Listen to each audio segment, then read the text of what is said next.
Olá, meu nome é João Vitor Ruschel Lorenzon, eu sou aluno do curso de agronomia da Univi e vou apresentar um trabalho referente à disciplina de pesquisas agronômicas e método científico sobre a distribuição de frequência, utilizando como base um trabalho que eu fiz sobre a aplicabilidade da distribuição de frequência. Então, a distribuição de frequência, vamos entender primeiramente o que ela é, né?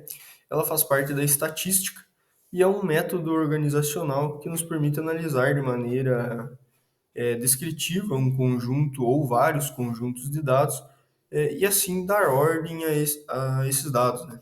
Ah, então ela se baseia em dividir esses dados em classes, expressar essas classes em uma tabela e subsequentemente em um gráfico de distribuição de frequência. Isso, né, então serve principalmente para facilitar então a interpretação dos dados né, os dados que se deseja analisar. Então, para entender esse método, primeiramente precisamos entender o que é a frequência segundo a estatística. Então, a frequência ela é o número de vezes que algum evento ou dado aparece durante uma experimentação ou um estudo, né? Pegando como exemplo, um exemplo bem claro, né, o número de votos que um candidato teve durante uma eleição, né? Lembrando que eu sempre estarei falando de mais de um candidato, pois eu estou falando de cada candidato, né? Então, nós temos esses três candidatos, né? Cada um desses caras vai ter uma frequência diferente e essa frequência elas entendem então como as observações ou os dados no caso. Então nós temos aqui o candidato um, ele teve 3.601 votos. Essa é a frequência dele. Nós temos o candidato 2 que tem 5.230 votos. Essa é a frequência dele. Entende? Então, cada candidato ele tem uma frequência diferente. Então, a aplicabilidade da distribuição de frequência, né, onde ela é utilizada, como já citado, então, ela é um método, a distribuição de frequência é um método organizacional. Portanto, esse método é utilizado quando se tem um grande número, né, um número considerável de dados ou observações que torne conveniente ou necessário um resumo parcial, mantendo as informações importantes referentes à distribuição dos conjuntos completos de dados, né? Então, na verdade, ela vem por necessidade, né? Quando você tem que organizar, então, esses conjuntos de dados. Então, nós vamos ver um exemplo, né, de como se desenvolvem os cálculos da aplicabilidade da distribuição de frequência, né, desmembrar esses cálculos e formar, então, a tabela e, subsequentemente, o gráfico. Então, nós pegamos aqui um exemplo mais agronômico, né? Então, um exemplo de um experimento que se deseja mensurar o número de grãos por planta em trigo, né? Então, né, como dito anteriormente, o número de grãos para cada planta que cada planta vai produzir será então a frequência, né, dela. Então nós temos aqui o croquis utilizado, né? Esse croquis ele é apenas um exemplo ilustrativo, pois para que haja necessidade de utilizar esse método, geralmente se trabalha com um conjunto muito maior de números, né? Então ele é só para ilustrar os cálculos mesmo. Então, por exemplo, aqui 51, né? Ele representa uma planta, né? Essa planta teve 51 grãos. 30 teve 30 grãos por espiga. A primeira coisa a se fazer, então, é organizar essa tabela em row, né? Que nada mais é do que organizar ela em ordem crescente, né? Esse é o primeiro passo. Após isso, né? Com base nessa tabela, no croquis, no caso, né? Nós temos que coletar alguns dados que serão utilizados para fazer a tabela. né? São eles o número de observações, representados pela letra N, o ponto de corte, que ele é dado através da raiz quadrada de N, o M maior, que representa, então ele é o maior número dentre os dados, dentre as observações, e o M menor, que é o menor número dentre as observações. A amplitude, que é o M maior menos o M menor, e o intervalo de classes, que é dado através da amplitude dividido pelo ponto de corte. Então aqui nós temos já os dados coletados, né? Como nós podemos ver, a tabela tem 24 observações, né? 4 por 6. Então o número de dados, o número de observações ali é o N, né? O ponto de corte, a raiz de 24 deu 4,9, nós sempre arredondamos esse número, então ele vai para 5. O maior número dentre as observações, nós podemos ver aqui, é 53, e o menor é 18, né? A amplitude, então, 53 menos 18 deu 35, e o índice de corte, 35 dividido pelo K, que é 5, deu 7, né? Que é o intervalo de classes.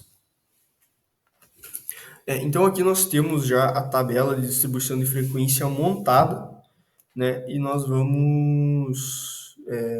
existem diversas formas na literatura de se montar essa tabela, né? Entretanto, nós escolhemos fazer dessa maneira. Ela pode ser um pouco mais reduzida ou pode ter um pouco mais de informações, mas essa é a maneira mais explicativa que foi determinada, né? Então, nós decidimos fazer dessa maneira. Contendo ali, né, a primeira coluna contendo as classes, intervalo de classes, frequência absoluta acumulada, frequência absoluta relativa acumulada e as médias das classes. Então nós vamos agora desmiuçar essa tabela, vendo o que cada coluna quer dizer e como ela é feita, né, como ela é formada. Começando pela primeira coluna, referente às classes, né? Referente ao número de classes em que o croquis é separado, né? Ele é determinado, então, pelo ponto de corte, né? O ponto de corte é 5, vão ser 5 classes.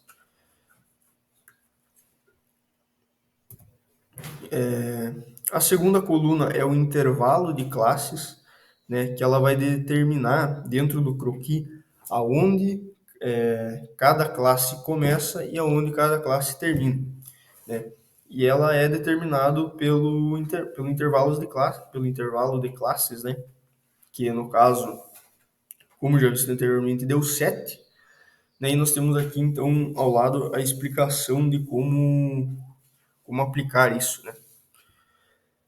Então podemos ver, aqui nós temos o croquis já em rule, né? O croquis, ele começa, a menor observação que nós temos é 18, né? Então nós começamos a partir daí, 18 mais o intervalo de classe, 7, né? Deu 25. Então a primeira classe, ela vai ir do 18 até o 25, né? A segunda classe, ela começa onde a primeira termina, né? Então nós pegamos a primeira classe, o 25, né? Que é onde terminou a primeira classe, somamos com 7, deu 32, né? Então, nós podemos ver aqui que a segunda classe que está pintada em vermelho, né? Eu separei em cores para ficar mais fácil a observação. Ela vai do 28 até o 30, né? Como nós não temos, se tivesse 31 e 32, o 31 e 32 estariam dentro da segunda classe, né? Da mesma forma, a terceira classe, né? Vai do 32 ao 39 e assim subsequentemente. A próxima coluna é a frequência absoluta, né? Ela se refere, então, à quantidade de observações que nós temos dentro de cada classe. Então, como nós podemos ver ali na parte da tabela que eu coloquei do lado, a primeira é 6, né? A primeira classe é 6, então nós podemos ver aqui, né? Dentro da primeira classe nós temos 1, 2, 3, 4, 5, 6 observações. Nós podemos até voltar na tabela aqui para conferir. e lembrando que ela conta unitariamente o número de observações, né? Então, por exemplo, nós temos dois 19s, né? Eles não contam como um só, conta, né? São duas plantas diferentes e elas deram a mesma quantidade de grãos, né? Ela conta então como dois números diferentes, né? Então, um, dois, três, quatro, cinco, seis na primeira, seis observações dentro da primeira classe, quatro observações dentro da segunda, cinco observações dentro da terceira, três observações dentro da quarta e seis observações dentro da quinta também. A frequência absoluta acumulada, então ela confere na soma da primeira à última classe das frequências absolutas, né? Então a frequência absoluta ela começa no 6 e ela vai então somar com a frequência absoluta da segunda classe, né? Formando então a frequência absoluta acumulada da segunda classe. E assim subsequentemente, né? Você pega a frequência absoluta acumulada, soma com a frequência absoluta. Você pega a frequência absoluta acumulada anterior, soma com a frequência absoluta que você tem na sua classe e vai ter a frequência absoluta acumulada da própria classe, né? Então, a da primeira classe é 6 mais 4 dá 10, daí a gente pega o 10 mais 5 dá 15, 15 mais 3 da quarta classe vai dar 18, e o 18, então, mais 6 da quarta, mais a frequência absoluta, né, que é 6 da quinta classe, vai dar 24. Né? Fechando, então, aí os 24, que é o número total de observações. Né?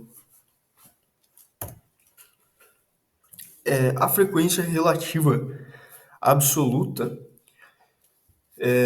não, a frequência absoluta relativa, ela então se refere a quanto por cento cada classe representa do total de número de observações do experimento.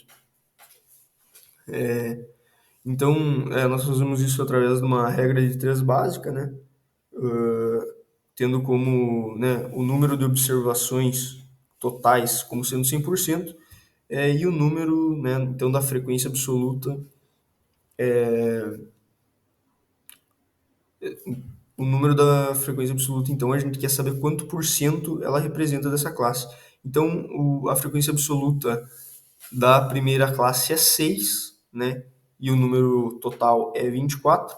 Então, nós queremos ver o quanto por cento o 6 representa do total de 24. Né? Então, nós podemos ver ali a primeira classe deu 25%, a segunda classe 16,7% e assim por diante. Lembrando que no final, então, ele obrigatoriamente tem que fechar 100%. Né? Então, nós temos depois a frequência absoluta acumulada relativa, que ela funciona, então, na verdade, da mesma forma como nós tínhamos visto antes a frequência relativa acumulada. Né? Ela vai ser o somatório das frequências. Tu vai pegar a frequência, começando pela frequência absoluta relativa, né? E somar cada classe em ordem crescente, né? Vendo aí quanto ela vai representar, então, né? Então, por exemplo, a frequência absoluta relativa acumulada da primeira classe é 25, né? Pois não tem acréscimo. Então, qual que é a frequência absoluta relativa acumulada da segunda classe? Vai ser o 25 mais o 16,7, que é a frequência absoluta relativa da segunda classe, né? Então você soma aí o quanto você vai ter anteriormente na frequência absoluta relativa acumulada com o que se tem, né, na frequência absoluta relativa da mesma classe. Gerando aí, né, então a primeira classe deu 25%, a segunda classe 25 mais 16,7 deu 41,7, assim por diante. No final também, né, a quinta classe ela vai fechar 100%. Por fim, então, a última coluna que nós temos, dado pela soma que são a média das classes, então, né? Ela é dada pela soma do maior e do menor número que nós temos em cada classe dividido por 2. Né? Esse é bem simples, eu só coloquei um exemplo aqui para só para exemplificar mesmo, né? Então, a primeira classe, né, 18 mais 23 dá 41. 41 dividido por 2 é 20,5, né? A média da primeira classe é 21,5. E assim subsequentemente, né? 23 mais 30 dá 53, dividido por 2, 26,5. E assim subsequentemente. Então aqui nós temos a tabela de distribuição de frequência montada novamente, né? E podemos ver aí então como ela se forma, né? O que ela representa, como ela se expressa.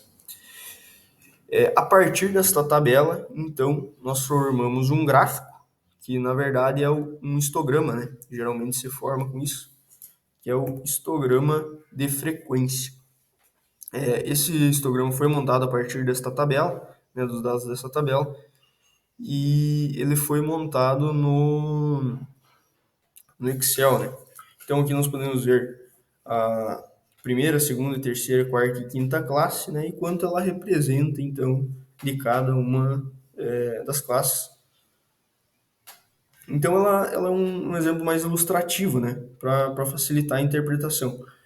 Claro que quem vai trabalhar com isso, ele não vai fazer esses cálculos, né? Hoje em dia se utiliza softwares que fazem esses cálculos automaticamente e dão, então, já geram o gráfico automaticamente. Esse aqui é um gráfico ilustrativo feito no Excel, mas está aí, né? No final, então, da distribuição de frequência se gera esse gráfico.